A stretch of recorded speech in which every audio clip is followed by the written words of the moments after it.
এটা সদানন্দময় হয়ে যায়, তার মুখে সবসময় হাসি ফুটে থাকে, কথা বললেই হাসে, বলার আগেও হাসে, পরেও হাসে। বুঝতে পেরেছ? আচ্ছা,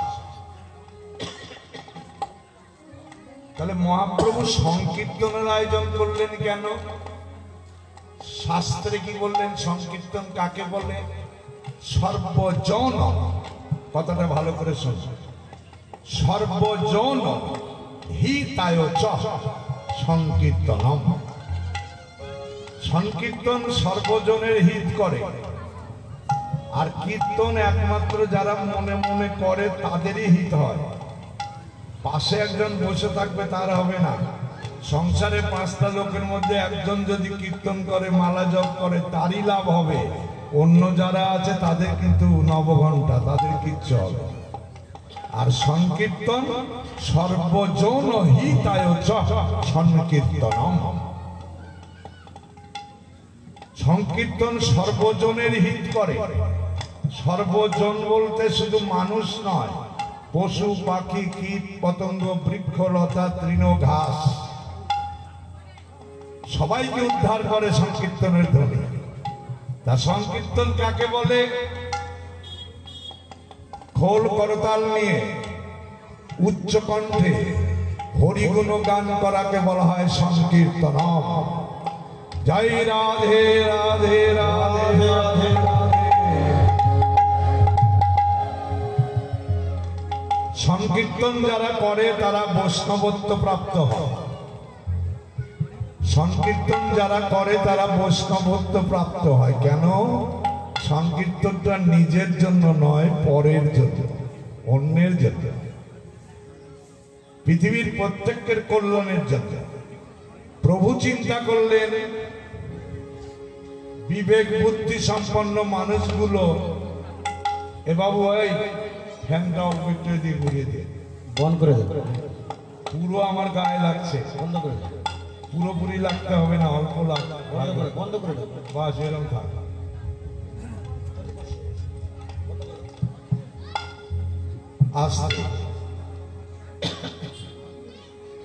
প্রভু চিন্তা করলেন কীর্তন করে হরিনামের মালা জপ করে এই জগতের মানুষগুলো উদ্ধার হয়ে যাবে, কিন্তু কীট পতঙ্গ তৃণলতা ঘাস এদের দশা কি হবে?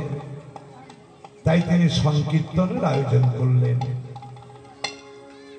সৃষ্টির শ্রেষ্ঠ জীব মানুষ, এই মানুষগুলো যখন খোল করতাল বাজিয়ে উচ্চ কণ্ঠে হরিনাম গুণগান করবে, সংকীর্তনের ধ্বনি করবে, পশু পাখি জীব জন্তু যারা আছে ওরা তো নাম করতে পারে না, কিন্তু ওদের কান আছে, শুনতে পারে। মানুষের কণ্ঠের সংকীর্তনের ধ্বনি শুনে জগতের জীব জন্তু পশু পাখি ওরা পশুকুল থেকে উদ্ধার হয়ে কৃষ্ণ ভজন যোগ্য মানুষ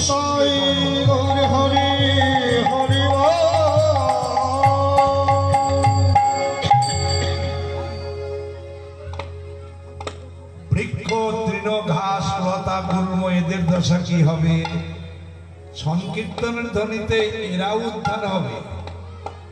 এই যে কার্তিক মাস ব্যাপী তোমরা সংকীর্তন করে বেড়াচ্ছ, কত বড় উপকারের কাজ করো জানো? এটার থেকে বুঝতে পারবে যে কি করছো তোমরা। এর চেয়ে বড় কাজ আছে বলে জানা নেই।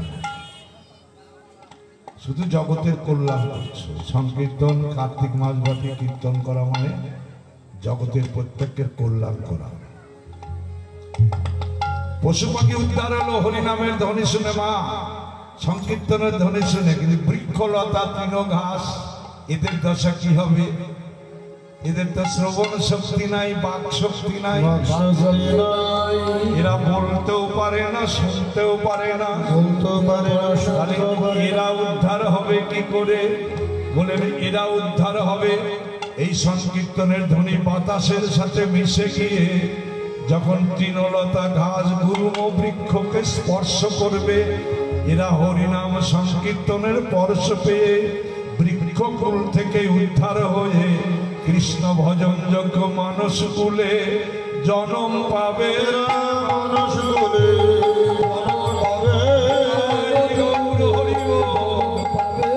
মানস কুলে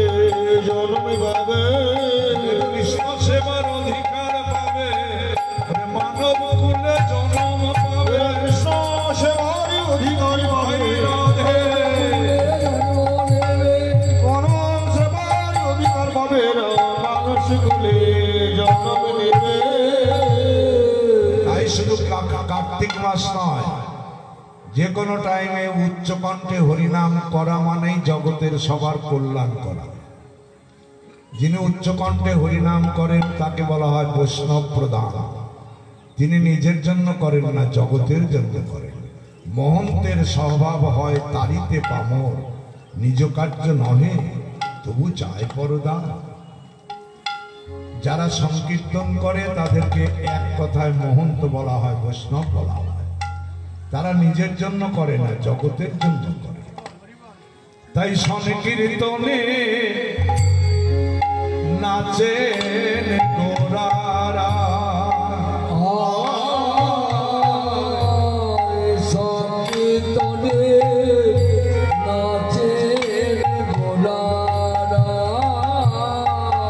আমার গোরারে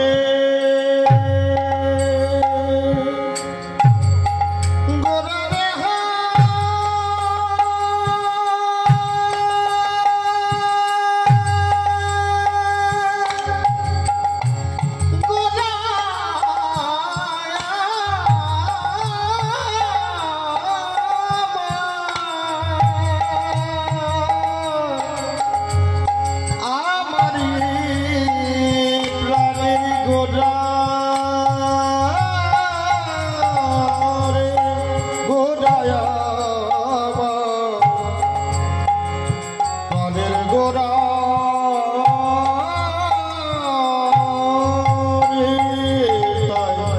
সংকীর্তনে নাচেন গোরারা,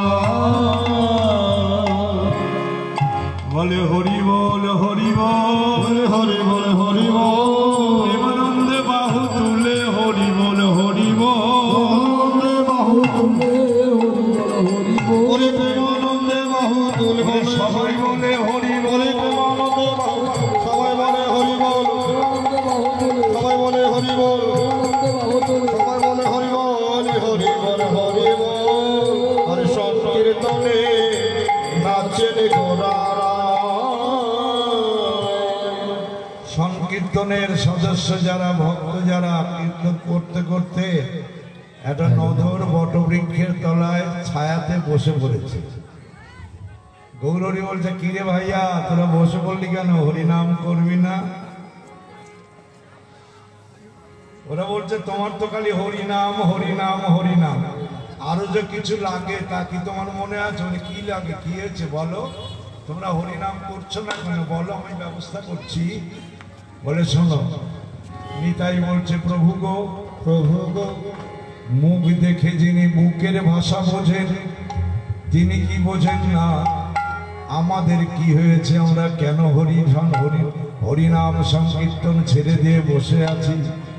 সঙ্গে সঙ্গে গৌর হরি বললেন, বুঝেছি ভাইয়া, ভাবে ভরল তনু পুলক কদম বরল, ভাবে ভরল তনু পুলক কদম বরল, অন্ন ভিক্ষা মাগে তোরা মাগে জনে জনে, ওই অন্ন ভিক্ষা মাগে গোরা মাগে জনে জনে, ভাবে ভরল তনু, ভাবে ভরল তনু। বুঝেছি ভাইয়া, তোমাদের খিদে পেয়েছে ভাই, খিদে পেয়েছে ভাই, তোমাদের খিদে পেয়েছে ভাই, পেয়েছে ভাই, তাইতে বদন শুকাইল, খিদে পেয়েছে ভাই, তাই তো বদন শুকাইল, খিদে পেয়েছে ভাই, বলে হরি কথা ভালো লাগে না, বলে হরি কথা ভালো লাগে না। এই তো ব্যাধি বুঝতে পেরেছ। এই যে এটা কলির যুগ, অন্নগত প্রাণ। একটু শোনো, ত্রেতা যুগে মানুষের প্রাণ থাকতো মজ্জার মধ্যে। এই যে দেহের যে হাড় আছে, হাড়ের ভিতরে মজ্জা, তার ভিতরে প্রাণ থাকতো সত্য যুগে। আর সত্য যুগে মানুষের আয়ু ছিল 1,00,000 বছর। তারপরে এলো ত্রেতা যুগ। ত্রেতা যুগে মানুষের আয়ু হলো 10,000 বছর। 21 হাত লম্বা থেকে মানুষ হয়ে গেল 14 হাত লম্বা ত্রেতা যুগে। সত্য যুগে ছিল যার যার হাতের 21 হাত লম্বা, আর ত্রেতা যুগে এসে 14 হাত হয়ে গেল। আয়ুটা কি হলো? অস্থিগত প্রাণ। ত্রেতা যুগের মানুষ তার আত্মাটা অস্থিগত, অর্থাৎ হাড়ের মধ্যে থাকা। এবার হলো দাপর যুগ। দাপর যুগে মানুষের আয়ু কমে হলো 1000 বছর। এবারে 1000 বছর দাপর যুগে মানুষ বাঁচত। দাপর যুগের মানুষের আত্মা কোথায় থাকতো? চর্মগত প্রাণ, এই চামড়ার মধ্যে প্রাণ থাকতো। তাই দেখো দাপর যুগের শেষের দিকে জরাব্যাধ তীর মারল কৃষ্ণকে। কৃষ্ণ কদম গাছের ডালে বসেছিল। কৃষ্ণের বাম চরণের কনিষ্ঠ আঙ্গুলির নিচে, বাম চরণে কনিষ্ঠ আঙ্গুলির নিচে এই চামড়ার সাথে বামটা একটু লাগলো, কৃষ্ণ মারা গেল, দেহ ত্যাগ করল। দাপর যুগে মানুষের প্রাণ থাকতো চামড়ার মধ্যে। তারপরে এলো কলিযুগ।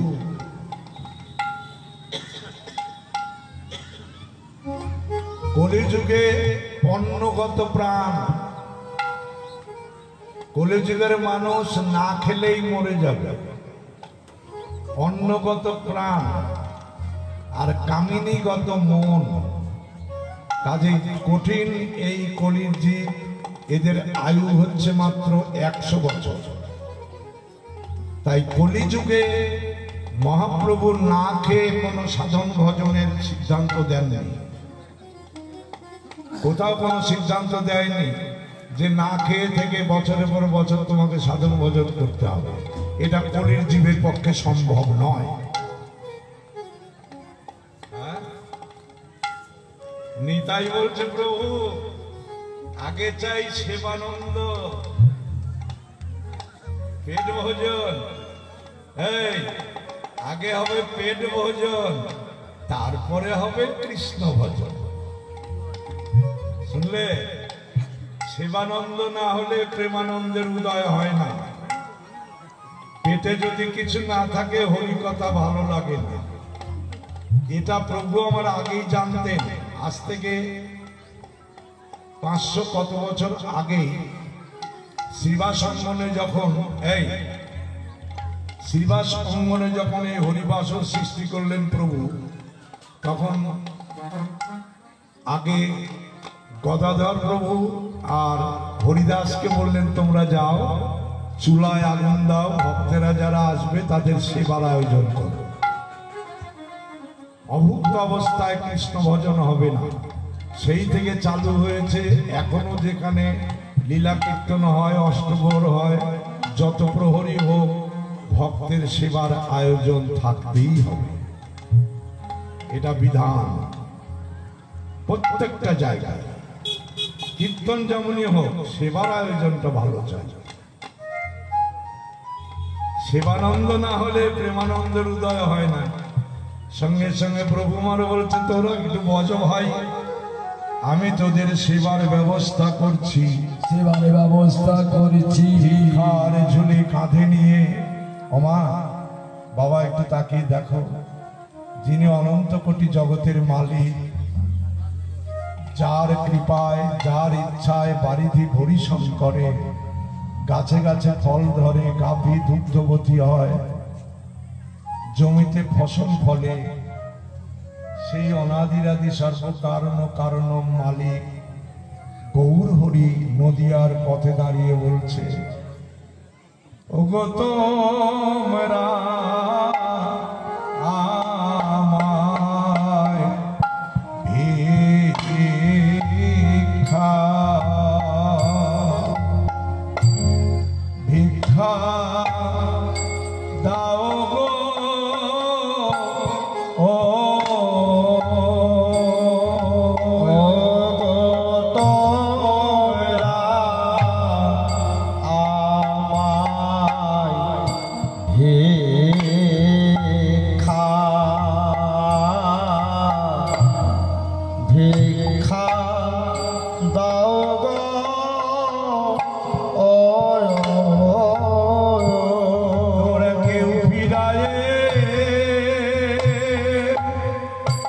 হে